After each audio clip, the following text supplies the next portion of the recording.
Assalamualaikum warahmatullahi wabarakatuh. Perkenalkan, nama saya Agnes Kipininta, NIM 200-203-110-005.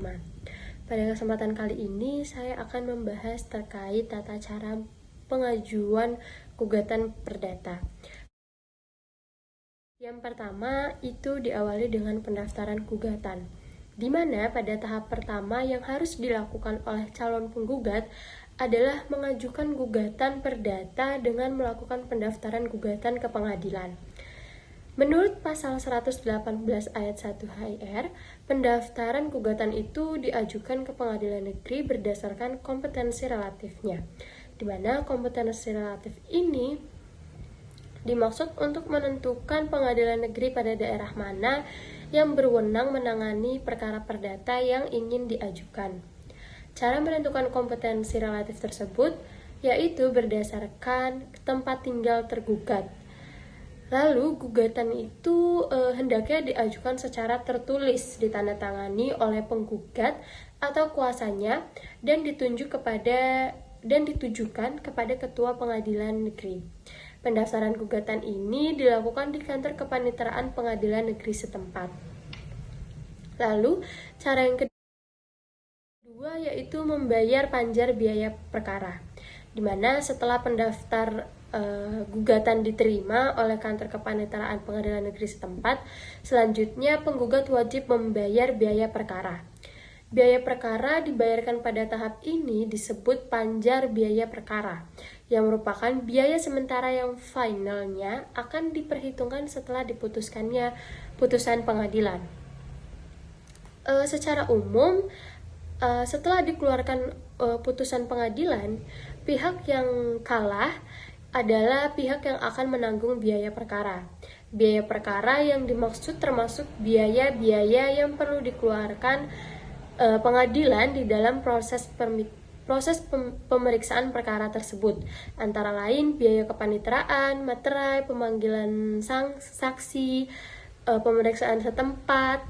Perkara kurang, maka penggugat wajib menambah apabila panjar biaya tersebut kurang. Dan sebaliknya, apabila lebih, maka biaya sisa harus dikembalikan kepada penggugat. Terdapat pengecualian bagi penggugat dan atau tergugat yang tidak mampu membayar biaya perkara. Maka dalam hukum acara perdata juga mengizinkan untuk beberapa perkara tanpa biaya, atau yang biasa disebut prodeo atau free of charge. Di mana untuk berperkara tanpa biaya, penggugat dapat mengajukan permintaan izin berperkara tanpa biaya dengan melampirkan dalam surat gugatannya atau dalam surat tersendiri.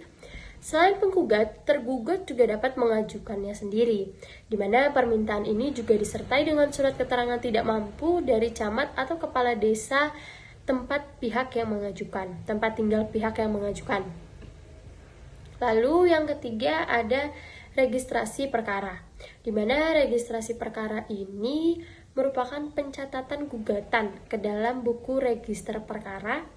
Hal ini untuk mendapatkan nomor gugatan agar gugatan tersebut dapat diproses lebih lanjut.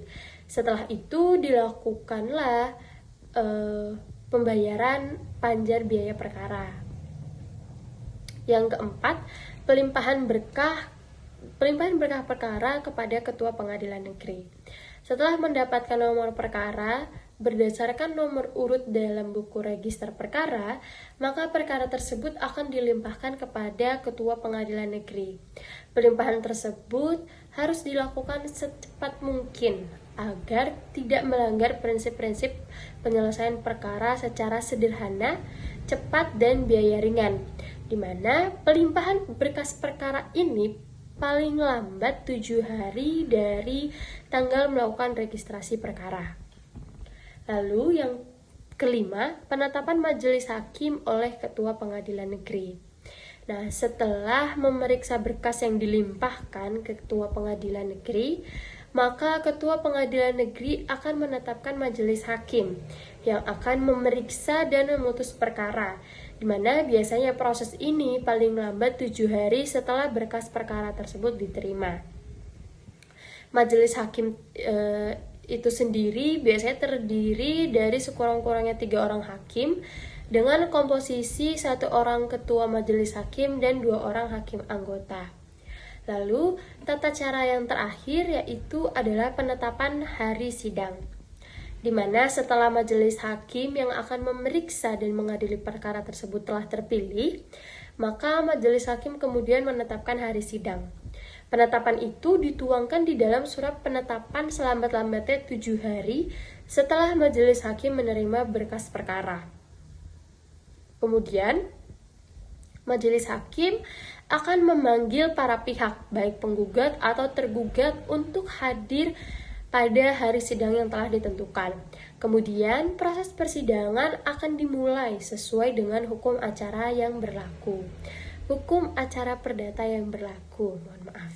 Nah, dengan 6 tahap tersebut tentunya akan memudahkan kita dalam melakukan proses perkara. Nah, itu yang dapat saya sampaikan terkait tata cara mengajukan gugatan perdata. Ada 6 cara atau 6 tahapan, di mana yang pertama itu melakukan pendaftaran gugatan, dilanjutkan dengan membayar panjar biaya perkara, lalu registrasi perkara. Setelah itu paling lambat 7 hari melakukan pelimpahan berkas perkara kepada Ketua Pengadilan Negeri, dan Ketua Pengadilan Negeri akan menetapkan majelis hakim oleh Ketua Pengadilan Negeri, dan di akhir oleh majelis hakim akan ditentukan penetapan hari sidang. Itu yang dapat saya sampaikan, kurang dan lebihnya mohon maaf. Wabillahi taufiq wal hidayah. Wassalamualaikum warahmatullahi wabarakatuh.